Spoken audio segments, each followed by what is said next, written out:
Puedes vivir sin una casa, pero ¿podrías vivir sin tierra bajo tus pies? Imagina un pueblo que vive en el mar, no en la orilla, sino directamente en el océano. No usan bombonas de oxígeno, pero se sumergen a 70 metros de profundidad y aguantan la respiración durante 13 minutos. Los niños nacen en barcas, aprenden en barcas, y sus casas están construidas sobre pilotes, justo en medio del agua. Se llaman los Bajau, gitanos del mar, temidos por el mundo entero, simplemente porque nadie logra entenderlos. ¿Por qué National Geographic les dedica documentales? ¿Por qué los gobiernos los consideran peligrosos? ¿Y por qué su antigua cultura está desapareciendo ante nuestros ojos? En este vídeo viajaremos a las aguas del sur de Filipinas, donde viven los últimos verdaderos nómadas del océano. Atención, esto es más que un documental. Esta historia va a cambiar tu forma de ver al ser humano y a la naturaleza. Vamos allá. El pueblo Bajau es una comunidad que lleva viviendo sobre el agua desde hace miles de años. También se les conoce como los gitanos del mar, ya que son un pueblo nómada de navegantes. Llevan una vida nómada en el mar, sin agua potable ni electricidad. Hoy en día están repartidos entre 3 países: Indonesia, Malasia y Filipinas. La mayoría vive en Filipinas, más de 470,000 personas, sobre todo en la región de Tawi-Tawi, en el archipiélago de Sulu. Es el sur del país, una zona que los propios filipinos consideran peligrosa. Dicen que es la región más peligrosa de Filipinas, pero detrás de esa fama no hay agresión, sino abandono. Estas tierras y aguas llevan mucho tiempo olvidadas por los políticos, ignoradas por la economía y desconectadas de la infraestructura.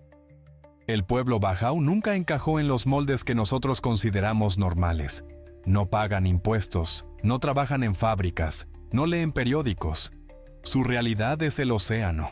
Sus valores son la resistencia, la paciencia y la supervivencia. Pero ¿por qué su cultura está hoy al borde de la desaparición? La respuesta es que el mundo ha cambiado, pero ellos no. Además, la pesca industrial moderna ha desplazado los métodos tradicionales. Donde los Bajau cazaban con arpón y cuerda durante generaciones, ahora pasan a rastreros motorizados capaces de vaciar toda la vida marina en un solo día. Pero ¿cómo es su vida hoy, en una realidad sin orillas?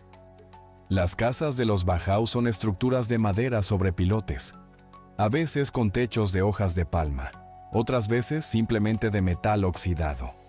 Están construidas en el agua, sin dirección, sin cimientos. Cuando sube el nivel del mar, no hay refugio. Cuando llega una tormenta, todo puede desaparecer. Dentro hay un solo colchón para todos. Cuencos de plástico, una cocina de carbón, no hay electricidad. El agua es de lluvia. O la compran a quienes viven más cerca de tierra firme. La ropa se seca en el tejado. La comida se cocina en la barca. Cada casa tiene su propia barca. Pero la barca no es solo un medio de transporte. Es una extensión del hogar y a veces incluso lo sustituye. Algunas familias viven directamente en sus barcas, 5 y a veces hasta 8 personas. Por la mañana los hombres salen a pescar. Las mujeres reparan las redes, cocinan arroz, cuidan de los niños. ¿Y los niños? Los niños aquí son distintos. Nadan desde los 2 o 3 años. Se lanzan al agua como si fuera parte de su cuerpo. Juegan con los peces. Aprenden a bucear, a contener la respiración, a leer las olas. Su escuela es una barca, y sus lecciones son: cómo sostener una lanza, cómo encontrar un pez, cómo saber cuándo el mar está enfadado. Pero hay algo que hace a los Bajau realmente únicos. Es su forma de vivir, bajo el agua. Es una habilidad que sorprende incluso a los buceadores más experimentados. Pueden permanecer bajo el agua durante 13 minutos, sin bombona de oxígeno, sin equipo, solo con una lanza en aguas cristalinas, a decenas de metros de profundidad. Científicos de la Universidad de Copenhague descubrieron que el vaso de los Bajau es aproximadamente un 50% más grande de lo normal. Este órgano actúa como un depósito natural, liberando oxígeno extra en la sangre durante la inmersión. Eso les permite mantener la conciencia durante más tiempo, conservar la agudeza visual y la precisión de los movimientos bajo el agua. Pero incluso con esta ventaja, sin entrenamiento no se puede sobrevivir. ¿Y tú? ¿Cuánto tiempo aguantarías bajo el agua? ¿Te gustaría tener los superpoderes de los Bahau? Pausa el vídeo y escríbelo en los comentarios. Es la mejor forma de apoyar a Historias de los Siglos y demostrarnos que te interesa lo que hacemos.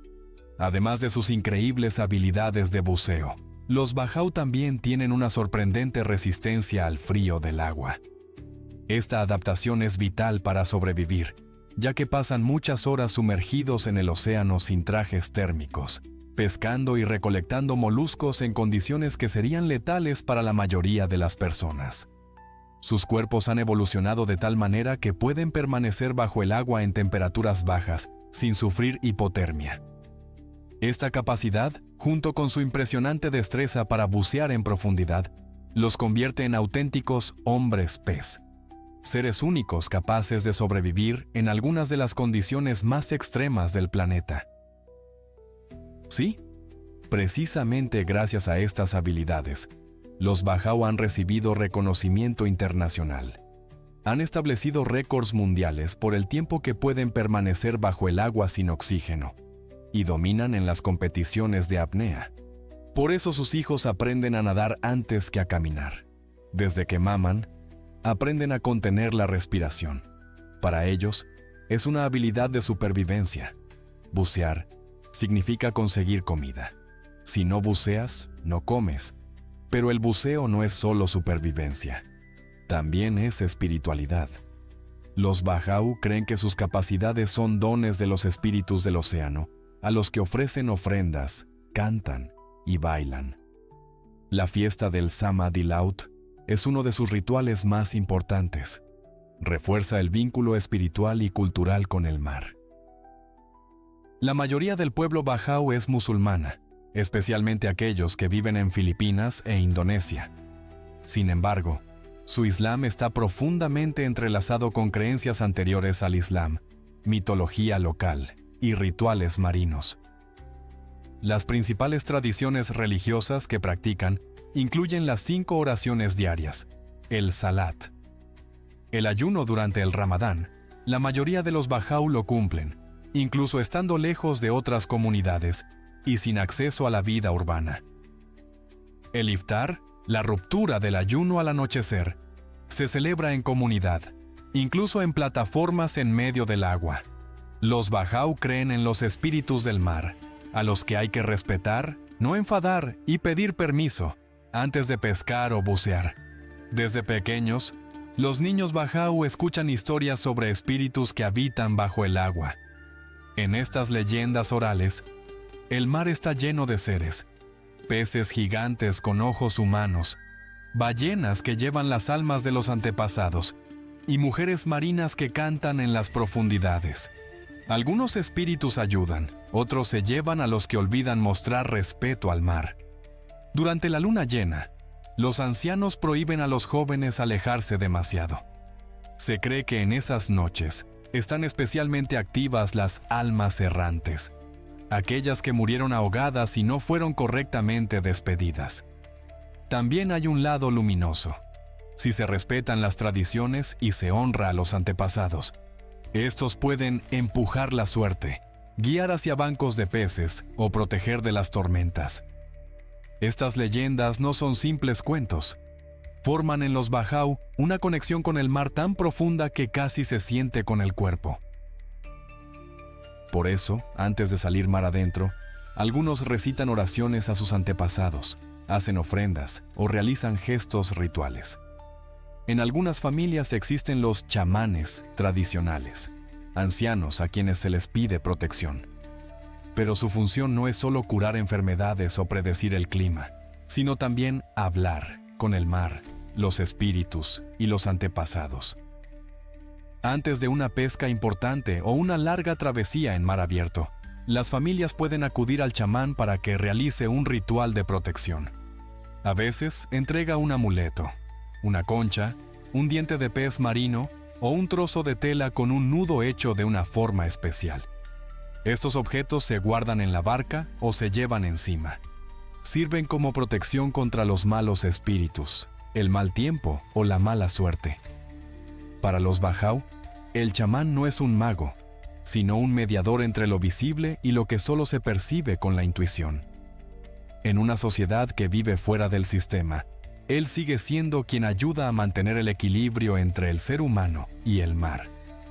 Un pescador contaba que conocía a un anciano llamado Rahmat. Tendría poco más de 50 años.